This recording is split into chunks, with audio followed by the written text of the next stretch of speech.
Good morning class.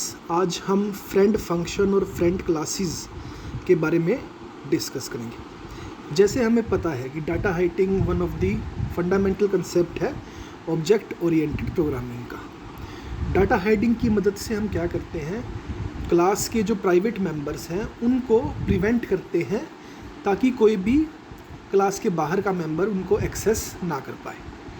ठीक है, तो ये हमारा डाटा हाइडिंग का कंसेप्ट है। सिमिलरली अगर हमने प्रोटेक्टेड मेंबर को भी हम डिराइव्ड क्लास तक एक्सेस कर सकते हैं, डिराइव्ड क्लास के बाद या आउटसाइड कोई भी क्लास उसको एक्सेस नहीं कर सकती। तो ये एग्जांपल दे रखा है, यहाँ पर हमने माई क्लास में एक प्राइवेट मेंबर बनाया। अब अगर हम इस प्राइवेट मेंबर को एक्सेस करने की कोशिश करेंगे तो यहाँ पर आपका एरर आएगा। बट अगर फिर भी कोई दूसरी क्लास किसी के प्राइवेट मेंबर को दूसरी क्लास या दूसरा फंक्शन किसी और क्लास के प्राइवेट मेंबर को एक्सेस करना चाहता हो तो उसके लिए हम फ्रेंड फंक्शंस यूज़ करते हैं। तो फ्रेंड फंक्शन ये जो आपका बेसिक रूल है कि प्राइवेट मेंबर को एक्सेस नहीं किया जा सकता, उसको ब्रेक करता है और क्लास के बाहर से मेंबर फंक्शन को एक्सेस करने की परमिशन देता है। सिमिलरली फ्रेंड क्लास भी होती है जिसको हम आगे डिस्कस करेंगे। तो पहले फ्रेंड फंक्शन। तो फ्रेंड फंक्शन वो फंक्शन होता है जो किसी भी क्लास के प्राइवेट और प्रोटेक्टेड डाटा को एक्सेस करने में हमें हेल्प करता है, जो कर सकता है। ठीक है, तो फ्रेंड फंक्शन प्राइवेट और प्रोटेक्टेड डाटा एक्सेस कर सकता है किसी भी क्लास का आउटसाइड ऑफ द क्लास। तो हमें उसके लिए क्या करना पड़ेगा, किसी भी फंक्शन को उस क्लास का फ्रेंड फंक्शन बनाना पड़ेगा। फ्रेंड फंक्शन हम कैसे बना सकते हैं, फ्रेंड कीवर्ड हम यूज करते हैं। तो जिस भी क्लास में हमें जिस फंक्शन को हमने जिस क्लास का फ्रेंड बनाना हो तो उस क्लास में जाके हम उस फंक्शन का नाम लिखेंगे। पहले फ्रेंड लिखेंगे, फिर रिटर्न टाइप जैसे कि वॉइड इंट, उसके बाद फंक्शन का नाम और आर्ग्यूमेंट्स, और फिर आपका सेमीकोलन। तो यहाँ पर हमने सिर्फ ये बताया है कि ये फंक्शन इस क्लास का फ्रेंड बनाया है हमने। ठीक है, अब क्योंकि ये फ्रेंड बना दिया तो वो इस क्लास के प्राइवेट और प्रोटेक्टेड मेंबर्स को एक्सेस कर सकता है। इसका एक एग्जांपल देखते हैं। हमने एक क्लास डिस्टेंस बनाई, उसमें एक प्राइवेट मेंबर मीटर बनाया।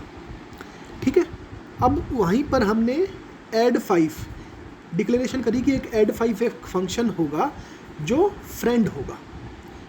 किस क्लास का, डिस्टेंस क्लास का फ्रेंड होगा, तो डिस्टेंस क्लास के प्राइवेट मेंबर्स को भी एक्सेस कर सकता है। ये आपका एक कंस्ट्रक्टर है और कंस्ट्रक्टर में नया तरीका हमने यहाँ पर यूज़ किया है। तो ये बेसिकली मीटर को इनिशियलाइज कर रहा है 0 वैल्यू से। ठीक है, अब वो फंक्शन हमने डिफाइन किया। क्योंकि ये फंक्शन किसी क्लास को बिलोंग नहीं करता तो इसलिए हमें क्लास का नाम लिखने की ज़रूरत नहीं, हमने नॉर्मल यहाँ पर फंक्शन डिफाइन कर दिया कि ये जो फंक्शन है ये डिस्टेंस का डी ऑब्जेक्ट को यूज करेगा और उसमें मीटर की वैल्यू को +5 इंक्रीमेंट कर देगा। मेन में हमने डिस्टेंस का डी ऑब्जेक्ट बनाया और फिर हमने ये ऐड 5 फंक्शन कॉल किया।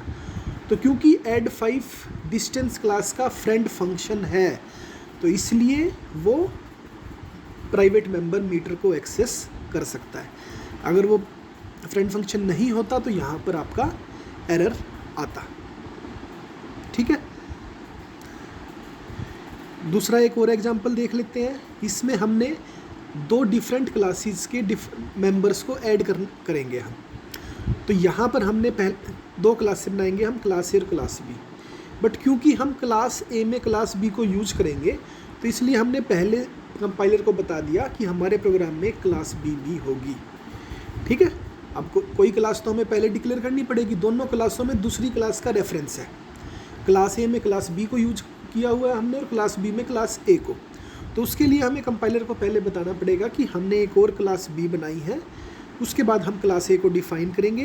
क्लास ए का ये कंस्ट्रक्टर है जिसमें जो नम में एक प्राइवेट मेंबर होगा उसकी वैल्यू को हम इनिशियलाइज करेंगे। ये जनरली नीचे होना चाहिए, पब्लिक वाला जो है वो प्राइवेट के बाद होगा। ठीक है, यहाँ पर हमने नम में वेरिएबल डिक्लेयर किया और एक फ्रेंड फंक्शन डिक्लेयर किया ऐड, जो 2 चीज़ लेगा, क्लास ए और क्लास बी की का ऑब्जेक्ट। ठीक है, तो फिर हमने क्लास बी बनाया, क्लास बी में भी हमने कंस्ट्रक्टर बनाया, फिर हमने एक वेरिएबल नम भी बनाया और वहाँ पर भी हमने ऐड फंक्शन को डिक्लेयर किया कि वो भी फ्रेंड है। तो ऐड फंक्शन क्लास ए का भी फ्रेंड है और क्लास बी का भी आपका फ्रेंड है।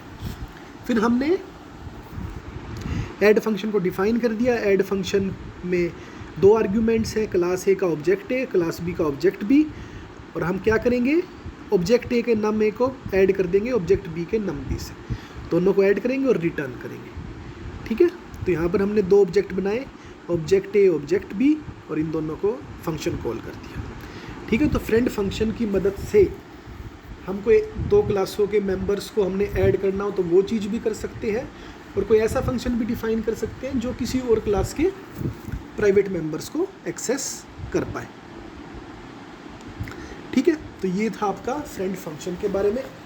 सिमिलरली आपकी फ्रेंड क्लास है, वही मतलब है, अगर किसी दूसरी क्लास से हम किसी और क्लास को एक्सेस करना चाहें, उसके प्राइवेट और प्रोटेक्टेड मेंबर्स को एक्सेस करना चाहें, तो उस क्लास को हम फ्रेंड बना देंगे। ठीक है, तो यहाँ पर भी क्लास ए बनाई, क्लास बी के अंदर हमने लिख दिया कि क्लास बी उसकी फ्रेंड है।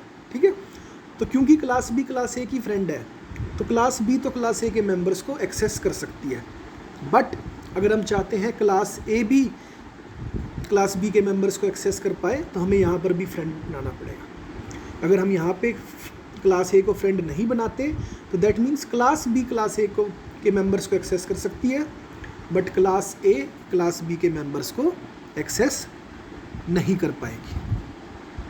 ठीक है, तो इसका एक एग्जांपल देख लेते हैं। क्लास ए हमने बनाई, उसमें वेरिएबल नम में दिया, फिर हमने फ्रेंड क्लास बना दी क्लास बी, डिक्लेयर किया कि क्लास बी क्लास ए का फ्रेंड क्लास है, और यहाँ पर हमने वेरिएबल को इनिशियलाइज किया है। फिर हमने क्लास बी बनाई, क्लास बी में हमने नम बी बनाया और नम बी को हमने इनिशियलाइज कर दिया। क्लास बी के अंदर ही हमने ऐड फंक्शन बना दिया। अब ऐड फंक्शन क्या यूज़ कर रहा है, क्लास ए का एक ऑब्जेक्ट डिक्लेयर कर रहा है। ठीक है, और उसका प्राइवेट मेंबर को यूज़ कर रहा है। ये नॉर्मल केस में हम अगर करते तो एरर आता, बट क्योंकि क्लास बी क्लास ए का फ्रेंड है इसलिए हम उसके प्राइवेट मेंबर्स को डायरेक्टली एक्सेस कर सकते हैं। नहीं तो अब तक हमने एग्जांपल में देखा हम पब्लिक फंक्शंस के थ्रू एक्सेस कर रहे थे। ठीक है, तो क्योंकि हम वो फ्रेंड है तो इसलिए वो डायरेक्टली एक्सेस कर सकता है। तो ये उसका एग्जांपल है, यही चीज़ हमने समझाई है। ठीक है, तो ये था फ्रेंड क्लास और फ्रेंड फंक्शंस के बारे में।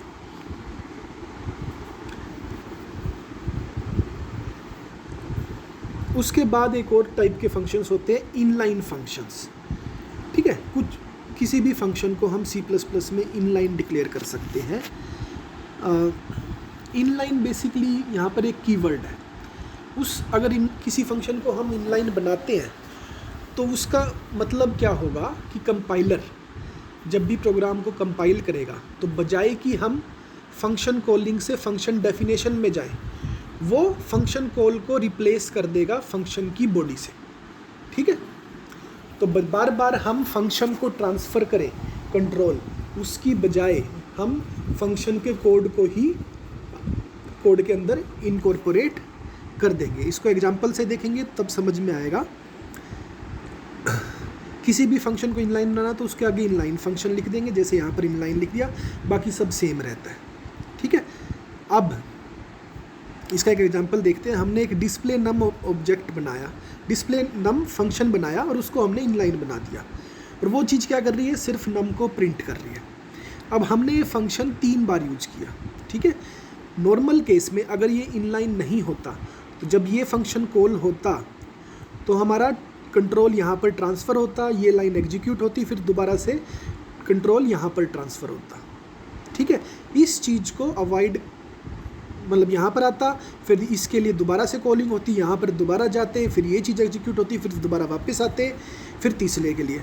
अब क्योंकि यहाँ पर फंक्शन में सिर्फ एक ही लाइन है, या एक या थोड़ी 2-4 लाइनें हो तब भी, 10 लाइनें हो तब भी, बजाय बार बार कंट्रोल ट्रांसफ़र करने के फंक्शन को हमने उस फंक्शन को इनलाइन बना दिया, तो दैट मीन्स कंपाइलर क्या करेगा, जैसे ही वो ये फंक्शन देखेगा तो वो उसकी जगह ये लाइन यहाँ पर रिप्लेस कर देगा।